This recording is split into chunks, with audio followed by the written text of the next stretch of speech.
যদি না করা হয় 30 দিন পরে অটোমেটিক অর্ডিন্যান্সটা ইনভ্যালিড হয়ে যাবে।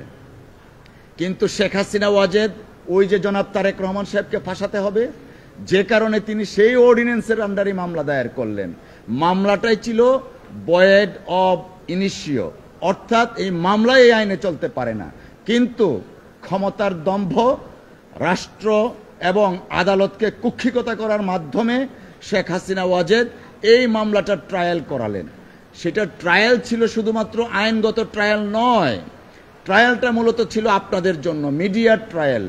মিডিয়া ট্রায়ালের মাধ্যমে শেখ হাসিনা ওয়াজেদ চেষ্টা করেছিলেন জাতীয় এবং আন্তর্জাতিকভাবে জনাব তারেক রহমান সাহেবের ইমেজকে প্রশ্নবিদ্ধ করার জন্য, কিন্তু হালে পানি পায়নি। কিভাবে? যখন এই মামলা 2011 সনের রায় হলো, সেই রায়ের ট্রায়াল কোর্টের যিনি বিচারক ছিলেন মোতাহার হোসেন সাহেব, তিনি কাগজপত্র দেখে দেখলেন কিছুই নেই জনাব তারেক রহমান সাহেবের বিরুদ্ধে, যে কারণে জনাব তারেক রহমান সাহেবকে বেকসুর খালাস করে দিয়েছিলেন। আর সেই বেকসুর খালাসের জন্য শেখ হাসিনা ওয়াজেদ তার যে রিভেঞ্জ নেয়ার সেইটা পারলেন না, পারলেন কিছুটা মোতাহার সাহেবের উপর। এই খালাসের জন্য মোতাহার সাহেবকে দেশান্তরী হতে হয়েছে আনফরচুনেটলি। এবং বন্দুক ধরেছিল, আপনারা পড়েছেন ওনার বক্তব্য, বন্দুক ধরেছিল যেন তারেক রহমান সাহেবকে যেন তার বিরুদ্ধে যেন রায় দেয়া হয়। মোতাহার সাহেব আইনের শাসনে বিশ্বাসী ছিলেন বিদায় তিনি তারেক রহমান সাহেবকে খালাস দিলেন। পরের ঘটনা অত্যন্ত আরো বেশি নাটকীয়। আমাদের এই পাক ভারত উপমহাদেশে ট্রায়াল কোর্টে অ্যাকুইটাল অর্থাৎ খালাসের এগেনস্টে হাইকোর্টে এসে আপিল করে সংখ্যায় খুব নগণ্য। আমরা জানি ট্রায়াল কোর্টে সাজা হলে সেই সাজা মওকুফ করার জন্য বা কমানোর জন্য হাইকোর্টে আসেন, কিন্তু যেহেতু জনাব তারেক রহমান সাহেব আর যেহেতু ফ্যাসিস্ট রেজিম শেখ হাসিনা, তাই শেখ হাসিনা কি করলেন? পলিটিক্যাল স্কিমের অংশ হিসাবে তারেক রহমান সাহেবের বিরুদ্ধে দুদক, যেটা বিএনপি দমন কমিশন বলতো, দুদককে দিয়ে আপিল করালেন। আপিলটা শুধুমাত্র করিয়েই ক্ষান্ত থাকেননি, এমন একটা কোর্টে দেয়া হলো যে কোর্ট আইনি প্রক্রিয়ায় আপিলটা শুনে নাই। সম্পূর্ণভাবে রাজনৈতিক স্কিমের অংশ হিসাবে জনাব তারেক রহমান সাহেবকে আনফরচুনেটলি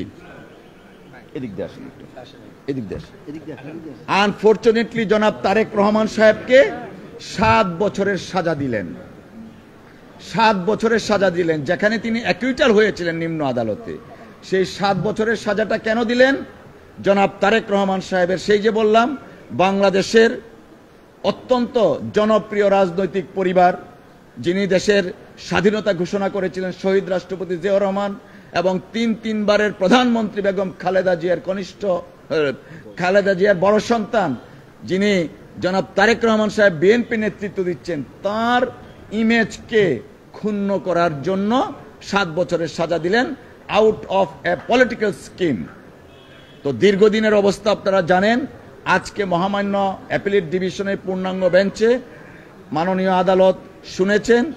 এই অ্যাপিলের এগেনস্টে আমরা গিয়েছি, অ্যাপিল লিভ দিয়েছেন আমাদেরকে এবং আগামী 31 ডিসেম্বরের মধ্যে কনসাইজ স্টেটমেন্ট আমাদেরকে এবং দুদককে দাখিল করতে বলেছেন। আর সবচেয়ে উল্লেখযোগ্য হচ্ছে শেখ হাসিনা ওয়াজেদ যে 7 বছরের সাজা দিয়েছিলেন সেই সাজাটা স্টে করা হয়েছে। এই মামলায় 2 জন আসামি, 2 জনের ক্ষেত্রেই 2টি আপিলে সাজা স্টে করা হয়েছে। অসংখ্য ধন্যবাদ।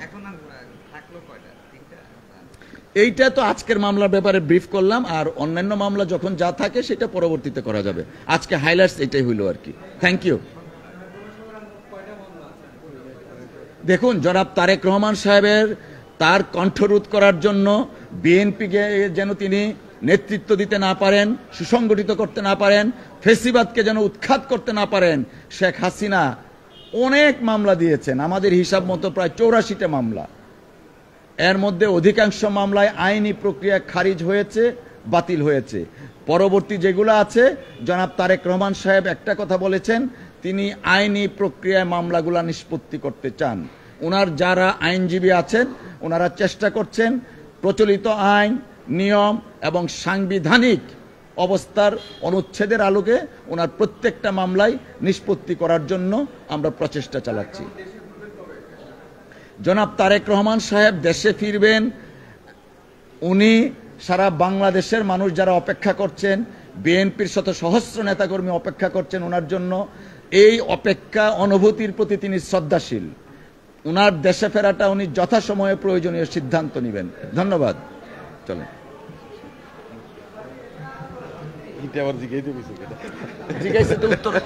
দর্শক, ঠিক যেমনটাই শুনছিলেন, বাংলাদেশ সুপ্রিম কোর্ট থেকে কিন্তু আইনজীবীর আজকের জনাব তারেক রহমানের একটি মামলার খালাস স্টে করা হয়েছে। সেই মামলাটি স্টে করার কথাই কিন্তু প্রেস ব্রিফিংয়ের সামনে জানাচ্ছিলেন একজন আইনজীবী। আপনাদের সামনে কোর্ট চত্বর থেকে স্বাধীন বিডি 24 ক্যামেরায় সরাসরি দেখাচ্ছিলাম সুজয় মজুমদার, স্বাধীন বিডি 24, ঢাকা।